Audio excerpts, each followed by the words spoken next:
Donc ici, on en a trois parties de masque qui sont assemblées l'un à l'autre. Et on a la partie arrière haut, la partie arrière bas et la partie avant qu'on ne voit pas qui est de l'autre côté.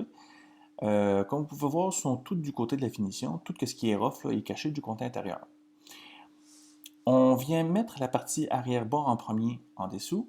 Après ça, on rabat la partie arrière haut par-dessus.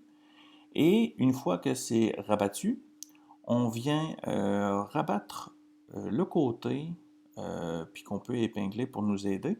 Parce que ici, dans la conception initiale du masque, il nous offre la possibilité de pouvoir introduire un élastique dans la partie ici pour faire en sorte qu'on puisse euh, soit l'attacher au niveau des oreilles ou de mettre un plus grand élastique de 60 cm qui, lui, va faire passer dans l'ourlet du haut, passer dans l'ourlet du bas et va venir pouvoir se fixer derrière la tête. C'est pour ça qu'il offre la possibilité de mettre cet ourlet-là. Mais moi, je ne l'utilise pas de cette façon-là, vous allez comprendre plus tard. Mais je fais quand même les étapes comme qu'il me suggère de le faire. Donc, je rabats mon côté ici, j'aligne les morceaux le plus possible, je mets des aiguilles.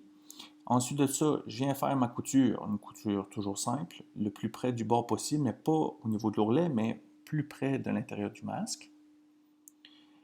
Après que j'ai fait ma couture, j'enlève l'excédent de tissu pour faire en sorte qu'au final, on obtienne des deux côtés un résultat quand même assez bien fini.